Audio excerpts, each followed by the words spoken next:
Artificial intelligence is increasingly employed in healthcare fields such as oncology, radiology, and even dermatology. However, the use of AI in mental health care research has been pretty modest. Given the high morbidity and mortality in people with psychiatric disorders, coupled with a worsening shortage of mental health care providers, there is an urgent need for AI to help identify high risk individuals and provide interventions to prevent and treat mental illness.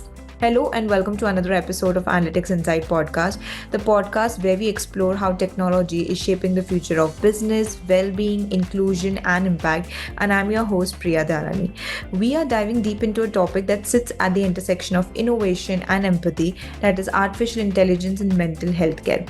Now, mental health has been part of the public conversation more prominently in recent years than ever before, and rightfully so. The world is waking up to the importance of mental well-being, but as demand for support increases, the gap between the need and access remains wide. That's where technology, especially AI, is stepping in. So let's welcome Mr. Zeebee Siwiec, Chief Technology Officer, COTO, to share insights how tech can create a secure and enriching environment for all users. Hi Zeebee, how are you doing? Hi Priya, thank you. I'm all good. Thank you for the invite. I'm pleased to be with you guys and talking about this topic. Absolutely. It's a pleasure to have you with us on a podcast today, Zeebee. And we are definitely going to touch upon some very crucial and much needed attention topics of discussion when it comes to mental health care. But before we dive deeper, into our core theme today, Zeebee, we would like to know more about COTO. So if you could help us understand more about the organization, its specialization, it would be great. Sure. Right. So COTO is a pioneering global vertical social network dedicated to emotional wellness. As a vertical social media platform, we cater specifically to niche communities, aligning closely with the professional interests and personal passions of our users. Our primary focus, as for today and for tomorrow, is for areas that include mental health, relationships, astrology, tarot, and holistic wellness. At COTO, we offer real-time 24/7 live stream consultations within safe and trusted environments. Those are designed to provide both immediate relief and sustainable emotional support.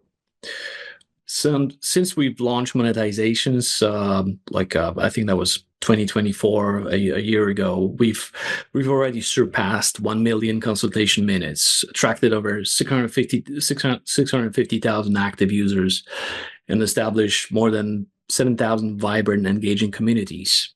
So those communities are supported by over 300 verified experts who deliver on a daily basis, 24/7, as mentioned, continuous guidance across various modalities, ranging from mental health, counseling, and relationship advice, astrology, tarot readings, energy healing, wellness, and mindfulness practices. So the platform shines through its own flexibility, as mentioned, offering this kind of diverse interaction formats such as live stream sessions, real-time chat messages, community discussions. And this multi-format approach ensures that users can effortlessly find the right kind of support that best suits their immediate needs and preferences. So we kind of evolved in this traditional wellness and therapy services, and we understand that those often require advanced scheduling. You have the fixed time slots, and sometimes lengthy sessions, typically 45, or more minutes, and quite frankly, significant upfront costs. So the COTO disrupts this model by providing instant, on-demand emotional support without barriers or delays. So users can simply open the app, select their preference consultations, and immediately engage with an expert, like no waiting, no castle.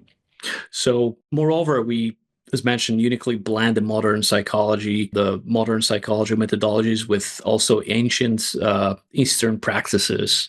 And by integrating evidence-based Western psychology and therapy with its traditional Eastern techniques, such as astrology, tarot, energy healing, we create this holistic multimodal approach to emotional wellness.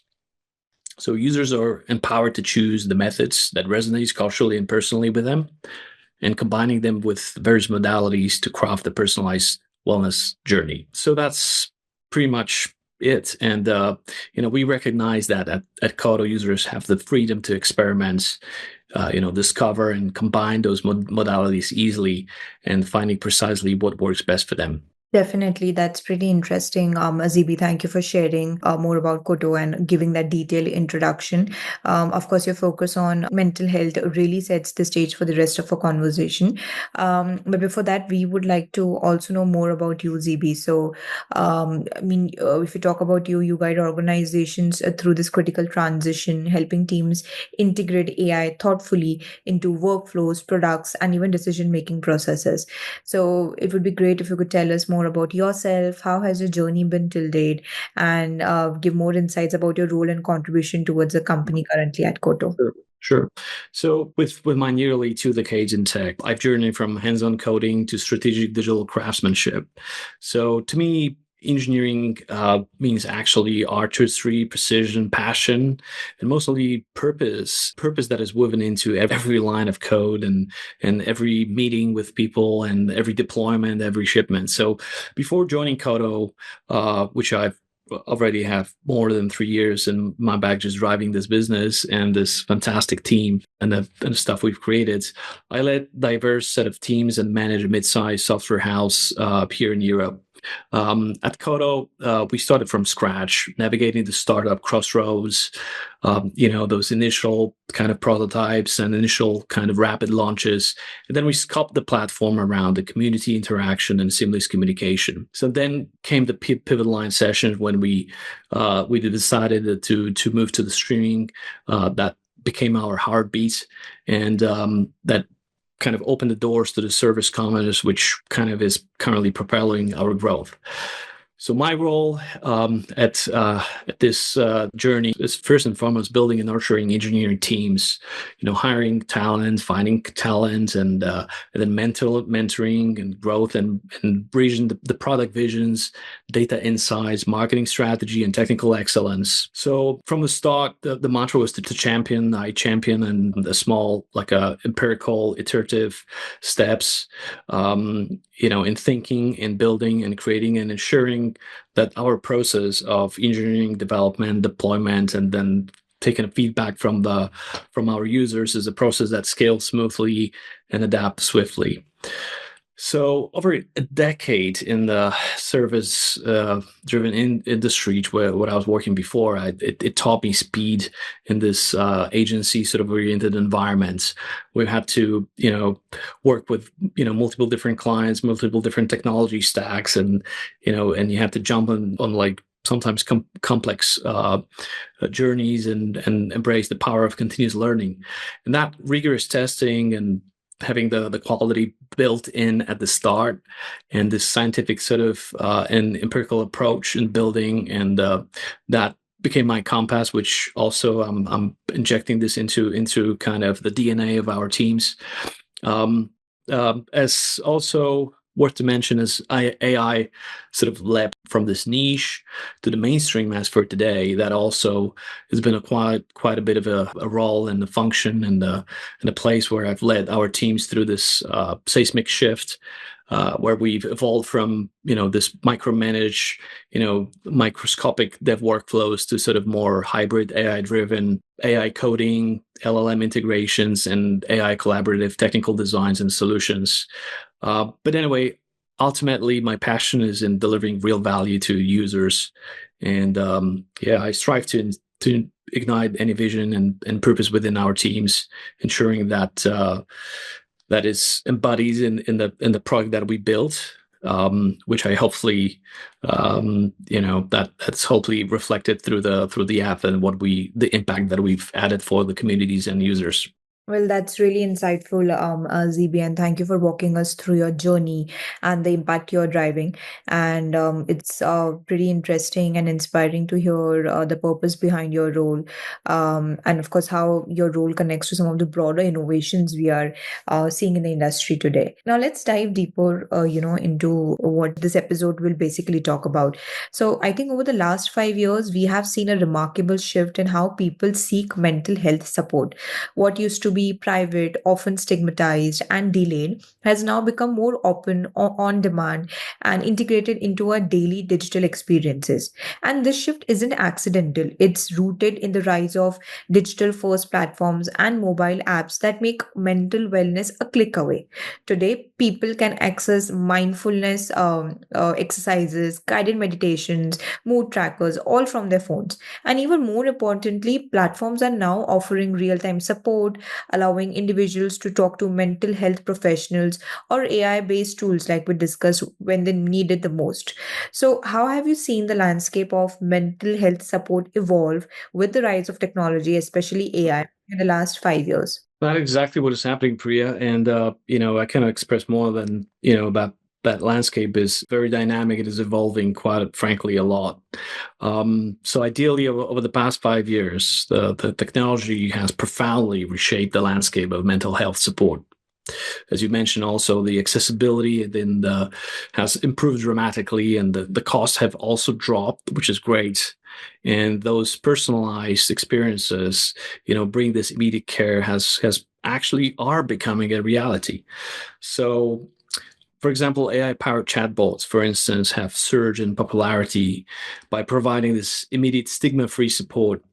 To be frank, I like recently spoke with some of my friends and then colleagues and and people in the business and private world, and I hear a lot that they regularly turn even to basic AI tools like ChatGPT or similar LLM kind of sort of phone in the pocket, app in the pocket, just to discuss their moods, mental states, or personal struggles. And these tools primarily offer this cognitive behavioral therapy type, like scientifically saying, which is around mood tracking and coping strategies. Is that sort of reflection that allows you to see a little bit forward and without any judgment, without any bias. So such innovations have made mental health resources more approachable. Another advancement is the rise of digital therapeutics. So recently, we've seen increased approval and adoption of app-based treatments, for example. These applications leverage neuroplasticity principles through reward-based systems, like that sort of proactive feedback, offering effective, actually, this is very important, non-pharmacological interventions, which is great. So this shift is particularly significant given the current climates, when where antidepressants and pharmaceutical treatments are often overprescribed, to be frank, and creating a saturated and sometimes problematic market for both young people, yes, and adults too. Another one, teletherapy and monitoring has also expanded significantly. Remember the COVID-19, which actually opened up the doors and accelerated this vibe. As we, back in the days of COVID-19, we've adapted to working from home. The whole infrastructure had to be more open, and the teletherapy infrastructure rapidly matured. The regulatory frameworks and corporative governance loosened it, breaking down those geographical barriers and enabling broader reach and convenience. So that also remote monitoring tools now empowering therapies to track patients' progress in real time, facilitating timely, personalized intervention. So this digital transformation in that sort of infrastructure not only lowers the service costs, but also generates vast amount of valuable data. And with this data, which actually there's opportunity for predictive analytics, which has also emerged, driving this hyper personalization in mental health care, which is also fantastic. So predictive AI like machine learning or generative models like LLMs, both in hybrid model, can now accurately forecast mental health crises, enabling predictive interventions. For example, those have demonstrated remarkable accuracy in predictive suicide attempts, which is scientific data. And this is a great opportunity. And I think this is just a start for various formats of preventative care strategies. In mental health has emerge as a critical issue, especially among young children and adolescents.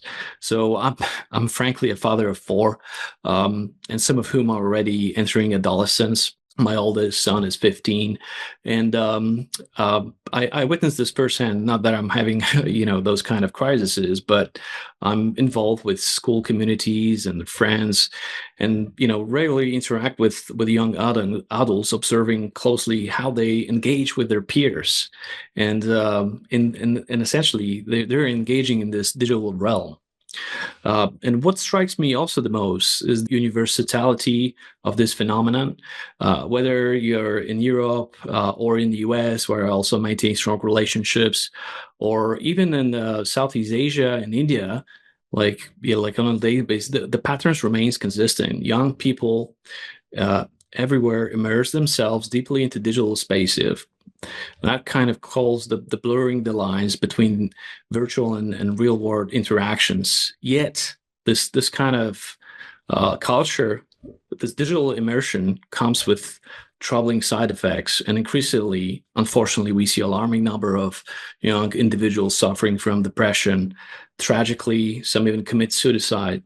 Those stories appear in the news almost daily, and highlighting this urgency and immediacy of addressing this crisis, it's really crucial. So, with this urgency, underscores this critical need for that sort of type of innovation solution, particularly in AI-driven mental health support systems, and that accessibility and a low cost, low barrier of entry, that is definitely an opportunity to help, especially that there's some good signals from its kind of use cases. So we must prioritize this approach to meet the scale and actually the demand for it, which we also at COTO, we feel that there's a lot of demand for this type of interventions and help and etc. So another point is, while pharmaceutical treatments might offer more short-term relief, and I believe strongly that in the power of this cognitive therapy and self-reflection, trying first the self-reflection before you get into the meds. Although I'm not medical professionals, my instincts tell me that this non-intrusive reflective approaches could offer more sustainable long-term benefits. And at COTO, we've embraced this technological wave built up on principles of privacy, empathy, and security. Our community platform integrates this into our infrastructure. So it's great to be on that sort of shift. Hold on, there's just much more coming. So it's definitely happening a lot. Well, definitely, that's a very thoughtful perspective, and thank you for sharing that, Zeebee. I think it's really clear that technology has played a transformative role in mental health support, and I think it's not just about having tools, cutting edge tools, but of course how these tools are truly helpful.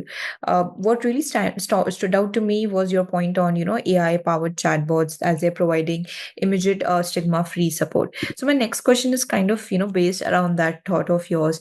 AI technology has brought significant advancements in various fields, including mental health care. Let's just not forget that. But AI chatbots, which are designed to provide mental health support, have become increasingly popular as these tools are able to assist individuals in managing their mental health. Also, these chatbots offer various services, from immediate crisis intervention to ongoing therapeutic conversations. However, despite the potential, I think AI chatbots also present several challenges. So I want to understand from you, real-time consultations and AI chatbots are gaining a lot of traction. So what are the opportunities as well as the limitations of using them in mental health care? Definitely, Priya. That's a great segue to the practicality of those chatbots and AI chatbots in real time consultation. Yes, increasingly, integrates into this kind of workflow. Empathetic AI, widens this access, instant, affordable, and most importantly, stigma free support. So clinical feedback highlights clear benefits, yet reveals crucial limitations. So first, accessibility and anonymity. So those chatbots provide 24/7 sort of judgment-free assistance, ideal for those constrained by schedule, or privacy, or for example, social stigma. There's different types of people in different communities, different parts of the world. They'll have different type of conditions or economic financial situation in their families. So that kind of low barrier, low cost, immediate is crucial. So second, the reduced stigma. So mental health remains taboo across the cultures, um, eh, or also across different types of people. They have different types of families or different types of beliefs. So in the essence, AI offers this private, unbiased uh, space for reflection. And that kind of enables this open emotional expression without fear, just like that. Third, that cost effectiveness. So falling AI, the falling AI inference costs. Essentially, the inference costs are the cost of the usage of hitting AI models, are just continuously falling down, and those digital platforms lower financial barriers. So, which also that kind of turns to democratize this accessibility of those AI chatbots. So, fourth, is the immediate assistance. So this AI driven conversational tools deliver instant coping strategies and emotional support during the stress. But yet, as mentioned, there's some limitations. That the like for most and foremost, the lack of human empathy remains critical, and a lot of people would agree that in the end, having like a true conversation with a human, with somebody that actually, listens to you, that that there's not a person behind, is crucial. So let's say, let's be clear here that, it's not that AI will deliver solutions end to end, but actually I can think that it can simulate the conversation, but cannot replicate the therapist. Often that sometimes actually often nuance understanding beyond words, right? It's just sometimes the presence of other human is just good enough that you can talk. There is also misinterpretations that kind of drift in hallucination, and ideally the probability of the flowed AI workflows or prompts, the misguiding and missing subtle emotional cues. Another limitation, which is really kind of important to bring here, is this common perspective around common vote of various communities around data privacy concerns. So building AI up on shaky foundations of unfortunately of social media trust, that we've been on that battle for quite a while, and still we see those cases with various whistleblowers revealing what happens with the data, how it's been used. That all kind of amplifies the risks and the overall social sentiment around how our data, how user generated data is been handled, how it's been stored, how it's been used. So there's a strong sentiment towards lack of trust, especially as mentioned in this type of platforms. Some are subject of government regulations, etc. Some are not, and finally, I think that this over reliance on technology, unfortunately, it also poses this ironic risk. And as mentioned, in some cases, the use of technology and phones, it's correlated with the risk of depression and the need for consultation. While on the other thread, we actually we propose to use tech for cure.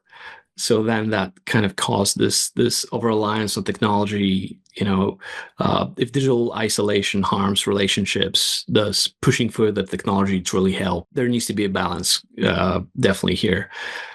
So in conclusion, while AI-driven, real-time, affordable mental health support holds this sort of immense promise, shouldn't it complement rather than replace traditional human?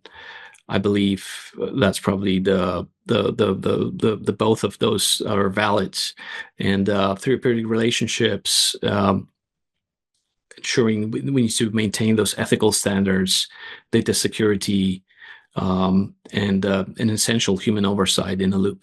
Right, definitely. That's such an important and timely point, ZB. Thank you for sharing that. And with mental health needs growing across demographics, especially post-pandemic, I think the idea of real-time AI support has really caught on. While it's offering a lot of benefits, of course, we can't ignore the nuances of mental health. Every individual is unique, and conversations around trauma, anxiety, or depression could require a lot of more empathy and context, and sometimes urgent human intervention as well. Yeah, absolutely. Yeah, I think we are not there yet, but I think over a period of time or a couple of years, we might be able to ensure that the tools that we are deploying, the AI tools or the AI platforms, they are able to provide the much needed empathy that we need in terms of solving mental health challenges. You also Yes. mentioned about data privacy and ensuring that that the app or the platform is secure. When we're talking about mental health apps, a lot of these apps are now so robust and so cutting edge that they offer a different level of personalization. Now, of course, this level of personalization comes with its own challenges, privacy and ethical responsibility being the biggest ones. When we're talking about mental health data, we're talking about some of the most sensitive information a person can share. So, ensuring data security and ethical compliance is not just a feature, I think it's a very fundamental requirement. So, how do you ensure patient privacy, data security, and ethical compliance in such a sensitive digital mental health platforms? Yeah, I think that's a critical question. To address it, we must first understand the potential risk and acknowledge, those public concerns that are kind of said and around digital mental health platforms, particularly those utilizing large language models, LLMs, for symptom trash, concierge services, or patient interaction. So let's be clear that multiple vulnerabilities exist. For example, risk like inadequate data security can lead to breaches of highly sensitive mental health information, or misuse of data for unstated secondary purposes, such as social scoring, for example, is another significant risk. Regulatory noncompliance failing, like companies failing to adhere strictly to data protective standards like HIPAA or GDPR, all also possess serious threats. Cybersecurity incidents like those frankly are happening more often, including data breaches and cyber attacks could severely undermine user trust. And so furthermore, inaccuracies in AI-driven triage could result in inappropriate care or user harm, especially given the fundamental limitations of current AI systems. So over-reliance on AI without robust human oversight overall, or inherent biases within AI recommendation, could exacerbate those issues, right? So to proactively mitigate those risks, we design our platform actually from the ground up with the privacy and security as foundational principles. So user control and transparency remain the main core of our philosophy. And as mentioned, we started as a social community platform with this moderation and privacy control, and we've implemented multi-layer security measures, including encryption, stringent access control, regular security audits, and relevant certifications. Also, our data usage policies are exceptionally clear. We iterate over those frequently, and also seeking feedback from users too. Critically, our approach does not rely solely on AI. Instead of AI primarily assists with lifecycle management and this initial trash and this initial signposting. The human oversight is central. So currently, we employ, as mentioned, the 300 qualified experts, and this numbers continues to grow. but ultimately the primary interaction is human to human, and ensuring nuanced, empathetic, and contextually rich conversations are in place. So moreover, we avoid delegating all of the responsibilities to single LLM. So our dialect system that does the initial signposting and triaging to the right experts at the right time supports the structured, guided conversations, which are carefully tested, and those actually are been engineered in a way that that the conversation should flow in a specific realm and specific domain. It prevents this conversational drifts and ensures that the interactions remain with clearly defined boundaries. And the primary objective of this AI enhanced approach is to guide users, is to use AI to actually effectively guide users toward the right experts at the right time. Additionally, AI assists experts by providing on their end, by providing richer context, deeper insights, and broader background information, enabling more meaningful and productive conversations. So that's where we enhance the expert the expert journey with more contextual information about the client they have. It's a never-ending story, and that's kind of continuous improvements, and we continue to invest significantly also in training our staff, and also in testing the system for fine-tuned prompting and fine-tuned models for this kind of underlying infrastructure. In short, the commitment to privacy and data security and ethical compliance is comprehensive, and we totally aware of the fact of those risks which I've mentioned above, and we just apply those proactive and also reactive measures, and which are continuously evolved, and we're working with the users, so that we can learn from them about their concerns and whatever ideas we could improve and implement into every aspect of the platform design. Right, definitely. That's such a critical area, because when talking about mental health, we're dealing with a lot of deeply personal and sensitive information.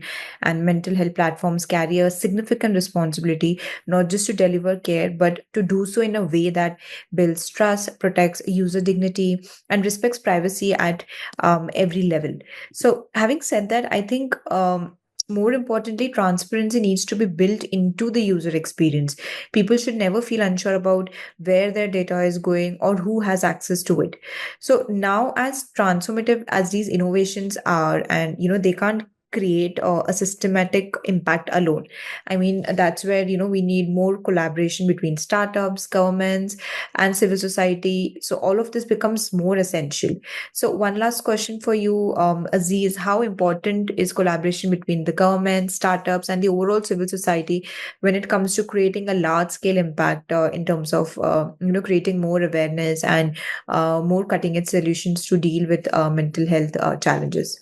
Sure, I think that's a great segue, and for example, in a country as diverse and as culturally complex as and diverse as India, for example, the meaningful collaboration between these three sectors is absolutely essential. So startups inject innovation, agility, speed, and that sort of a fresh perspective into problem solving. Governments, on the other hand, provide this necessarily scale, regulatory frameworks and infrastructure. But most importantly, the civil society contributes grassroots insights and trust, especially vital when addressing underserved communities. And this is where Robert truly hits the road. When these three forces align, they form a powerful ecosystem, such as an ecosystem not only that accelerates technological progress, but also ensures that innovation remains inclusive, contextually relevant, and sustainable.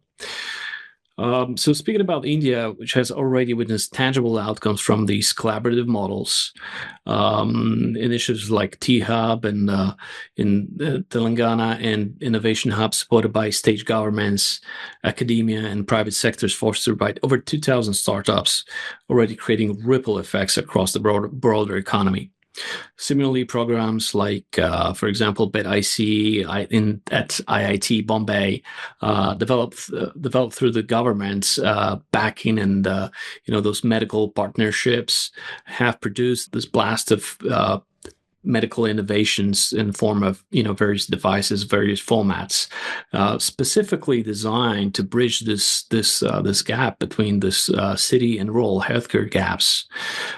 So these examples really illustrates how strategic collaboration can bridge the gap between innovation and real world impact, actually enabling technology to serve for good and serving for public good at scale. Another crucial aspect I wanted to bring here is the accessibility and cost effectiveness. So for me and for our team, it's generally humbling to distribute our services beyond the sort of affluent social groups, not just in Western countries or major Indian cities, but also, into smaller rural communities. In these places, access to mental health experts remains frankly quite limited, and that this broader distribution leads to valuable interactions, providing continuous feedback and amazing stories that we learn from people that our platform, the experts, has and the infrastructure that we built, it managed to help them, and that's a story that is kind of reinforces itself, and working also with the governments, with listening to the various legislation, and to be frank, that is, Southeast Asia is rapidly advancing in the space of overall application of AI. And however, this rapid pace of development, there's sometimes outpaces the establishment of this robust legislation and governance framework, which are, to be frankly, quite more loose than in EU, for example. So, being for me based in Europe, I have a direct connections with experts and advisors familiar with EU governance, which is now enforcing the AI Act, which is significantly more scrutinized and regulated. And that, however, it's something that we can leverage that as a kind of advantage here. So that contrast between those different places, like, for example, Europe, oversight, and Southeast Asia, rapid innovation, that actually creates this complementary dynamics. So by bridging together those insights from more regulatory rigor countries and the more fast and open for innovation and startup also spirit spaces like in Southeast Asia, the swift technological advancements, we strike an ideal balance between the speed and actually responsibility, because that's what we're talking about here. Right, definitely. And I think as we wrap up this conversation, one thing is pretty much clear that AI has the potential to transform mental health care, not by replacing the human element, but by enhancing it, because it can help us detect early signs, offer timely interventions, and create more personalized care paths. So it can help make mental wellness support more accessible, affordable, and less stigmatized, of course. Thank you so much, Zeebee, for taking out the time and effort to be on our podcast today and helping us understand that, mental health is so important, and it's our responsibility as developers, policymakers, even users to ensure that any innovation or any technological solution that we are deploying today in mental health care is guided by more empathy, responsibility, and inclusion. And we must never lose sight of the human on the other side of the screen, because I think at the end of the day, mental health isn't just a tech problem to solve. It's a human right to uphold, I believe. So thank you so much for being on our podcast today, Zeebee. It was lovely chatting with you. Likewise, Priya. Thank you very much for the opportunity given, and it was a pleasure to be a part of that conversation. Thanks. Thank you so much, Zeebee. So this is for our listeners. Thank you for joining us today. If you enjoyed this episode, be sure to subscribe, share, and definitely leave us a review. Until next time, stay well, stay kind, and please do keep talking about mental health. And you can view all our previous podcasts on Spotify and other leading platforms. Thank you so much.